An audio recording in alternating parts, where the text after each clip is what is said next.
Hey everybody, thanks for watching my video. If you're new to my channel, please consider subscribing. I really appreciate you clicking on the video. If you're a returning watcher, thanks for coming on back. Let me know where you're from. Leave me a comment down in the comments. So today we're going to talk about a couple things. We're going to talk about, finishing concrete, how to finish concrete, what type of finish we're putting on this, but also why is there no joints going to be put in these patio slabs? We'll talk about that a little bit. I have a very specific reason for it. Now, this is a project where we've done a few of these types of projects for this general contractor. I'm actually working for the concrete foundation contractor here, so they subbed the flat work out to me. So I just basically put up the forms, pour and finish the concrete, and that's it. That's all I have to do. I don't have to bid it. I don't have to design anything. We're just told what they want us to do, and it's basically just provide the labor here. So the foundation contractor, along with, whoever engineered the blueprints or the architect, they're the ones that come up with the mix design.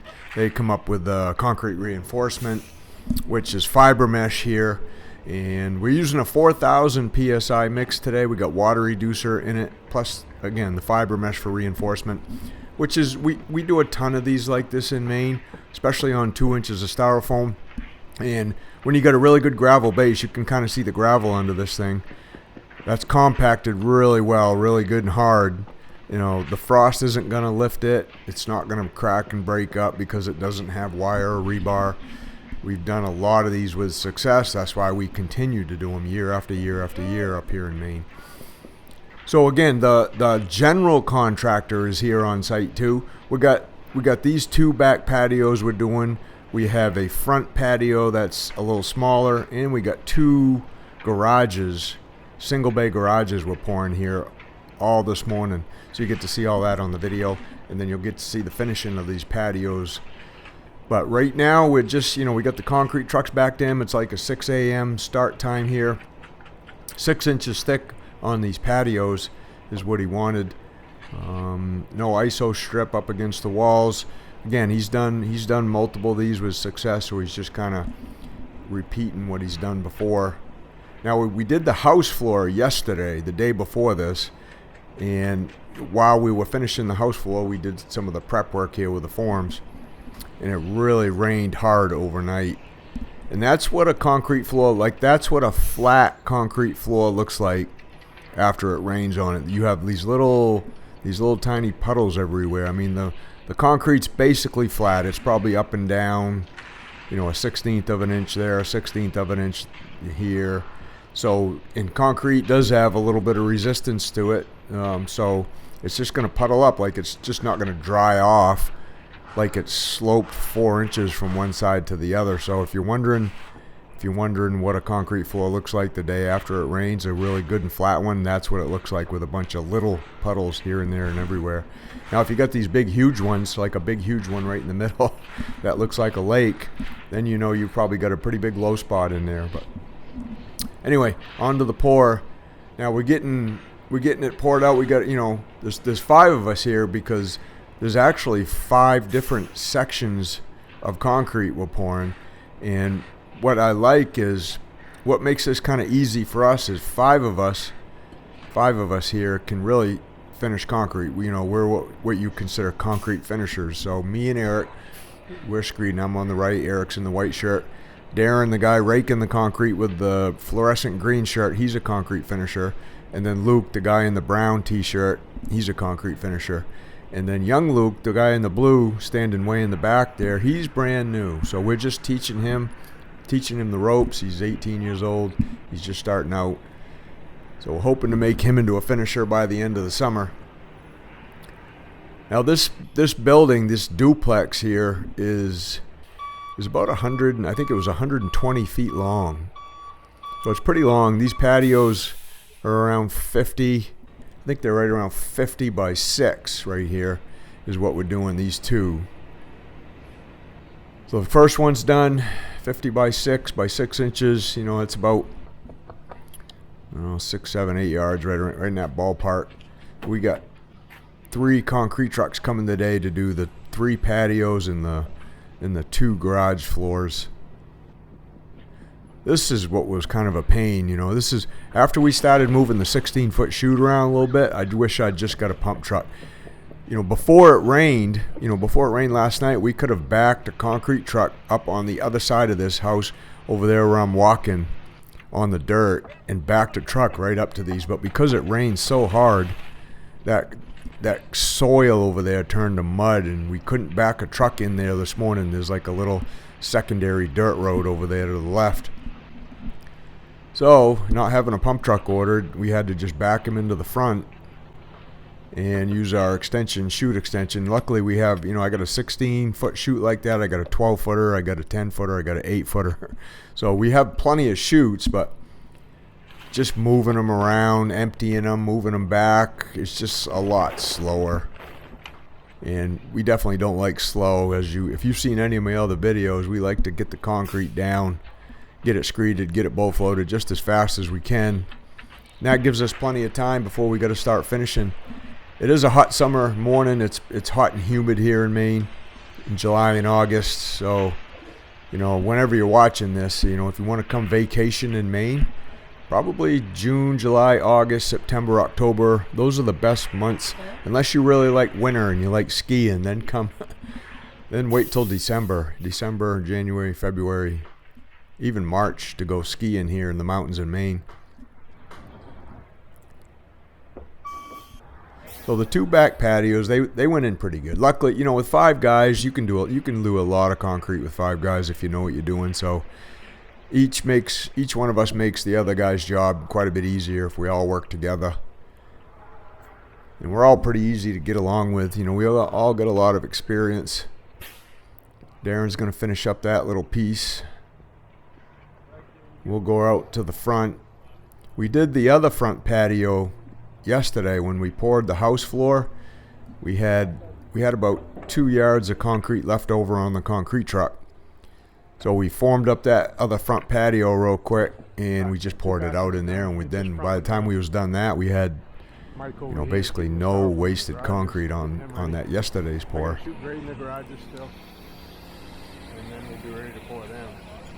So this is the front of the house. This is the entrance, and then there's 2 garages in between the 2 units, 1 bay for each unit.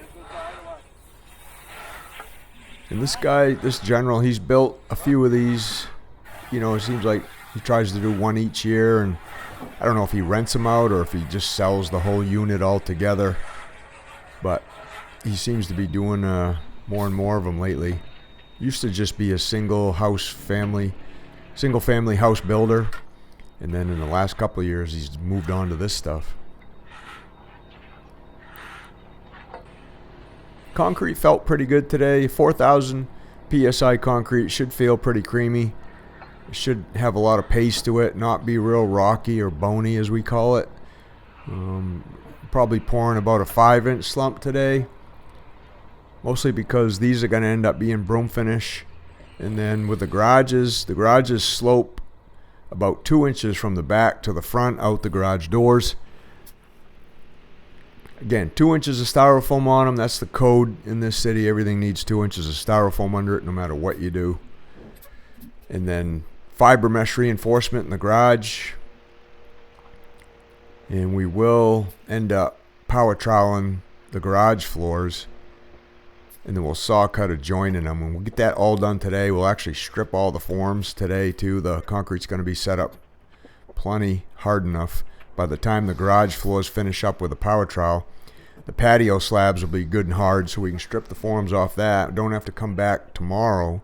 The next day I make an extra trip back here just to strip the forms.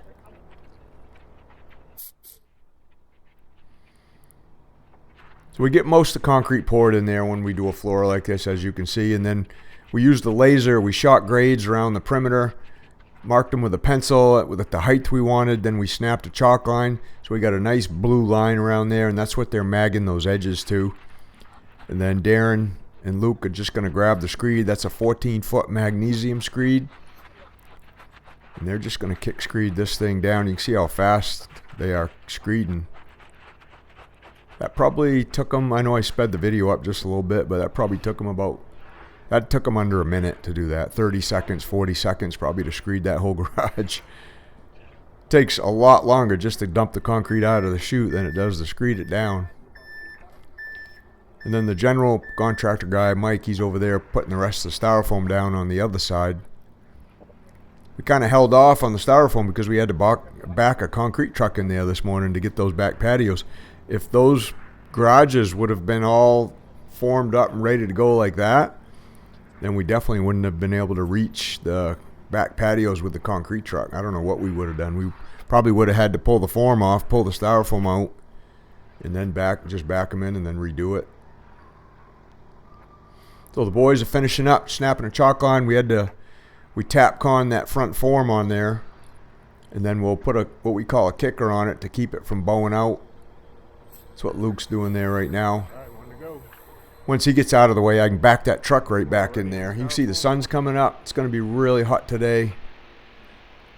In the middle of the summer, you know, if we stop pouring at 6 a.m. in the morning, the concrete's usually done especially if it's a broom finish and we stop pouring at 6 a.m., we're usually done by 9:30, 10 in the morning. Then we'll just move on, go do another job or something. If it's power troweled like these two, these will be done by noontime. Power troweled, rock hard, all sawed, and the boys will be packing up and leaving at noontime, which isn't a bad thing, because if it turns out 95 degrees, hot and humid, I mean, by noontime, they're ready to go anyway.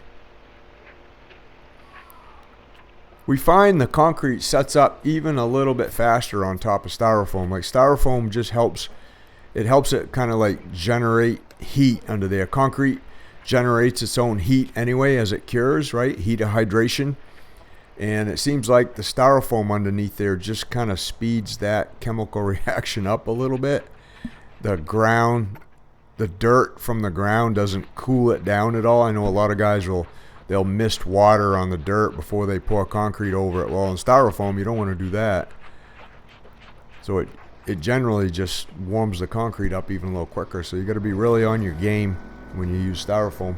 And we're pouring on styrofoam, seems like almost every day of the week.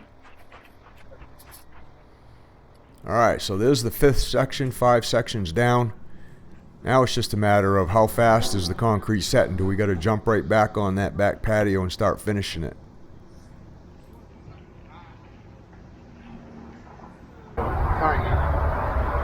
I can press down pretty hard on that and only go 1/8 of an inch, so that's telling me this is ready to go, especially for a broom finish. So we'll get this one mag. No tool cuts.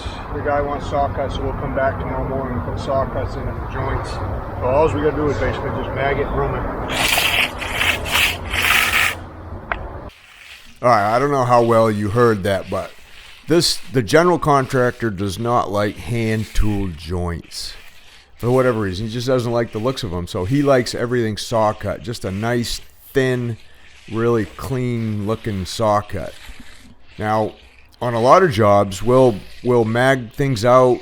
Sometimes we'll mag it out twice, depending on how tight we want the surface, and then we'll broom it. But then we'll come back like 3 or 4 or 5 hours later the same day and put the saw cuts in it. That way, we never really have to worry about it, developing a shrinkage crack overnight. Well, he doesn't even like that. He wants us to wait until the next morning. That way, there's no chance of that saw cut flaking or chipping because the concrete's really green. It makes for a really nice clean saw cut when you do it the next day, especially on broom finish stuff. So you don't want to take a chance, and that's why there's no hand tool joints here. Now we could have easily put in 4 or 5 tool joints in each one of these long patios, and then one in the front patio to cut that one in half very easily with all the hand jointing stuff that we got. But he just didn't want that. So it is going to involve an extra trip back here the next morning. Now I'll charge extra for that because normally I wouldn't have to come back. So we'll probably bring 2 of us back, depending on what we're pouring tomorrow, because we pour concrete every single day of the week. And if this is a Friday, then that means I'm coming back on a Saturday morning. And I'm going to definitely charge extra for that if that's what he wants. This is what I'd call him using a concrete broom. and it's got like medium bristles on it, not like super fine, but not super coarse either. This is what I'd call like a medium broom finish, not like a really light broom finish, but definitely not a rough broom finish. The concrete's actually really firm. If you broom this concrete too wet, if you get on it when it's too soft, when you pull that broom over it, you're going to see the rocks, the aggregate right underneath the surface, kind of rolling and moving a little bit. You don't want that for a nice broom finish, especially on a patio or a pool deck or something that people are just walking on, a sidewalk. You know, maybe if it's a horse barn or something, if you want it really rough, you broom it a lot wetter, but not something like this. So we're magging it out. And we don't use steel here in Maine because we got air entrainment in our concrete. So no steel trowel, no Fresnos, don't need them. The broom finish comes out looking really nice without them up here. I don't know, it's just we got really good concrete, or, you know, we'll mag float it out. If we mag float this a second time, it's really tight, basically as tight as a steel trowel finish, just not with the closing up the surface, which up here, it could potentially trap some air entrainment right under the surface and cause a bubble or a blister, and then that just peels off, and it leaves, you know, like a small spalled area that's flaked off later on. So brooming 50 feet of concrete doesn't take too long with a 2-foot broom. You know, I got a 3-footer too. I just like the 2-footer. It's a lot lighter. And then the general contractor does like the hand tooled edges like that, but he doesn't like the hand tooled joints. Oh, it's just a matter of preference. Here's a good picture of all that water that showed up. There's the little access road we were planning on going up. That was just basically mud. Couldn't even back a pickup truck up there. It's all clay. It was rock hard yesterday before it rained.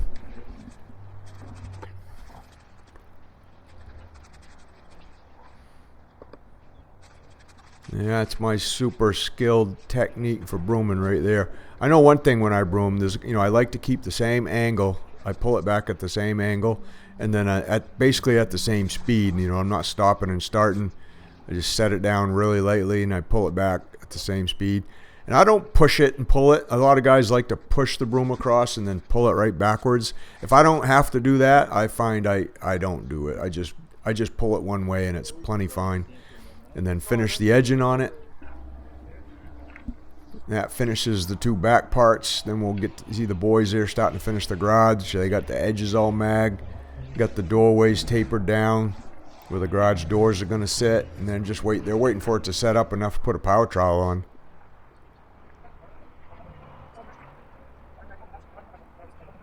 And that's how the broom finish looks on the front patio. And then Eric's going to run the edger right by it. All right, guys, you got any questions or comments, leave them down in the comments. Thanks for watching. We'll see you on the next one. Right now, we're just going to leave a couple guys here to finish this off. The rest of us are going to go set up a job for Monday.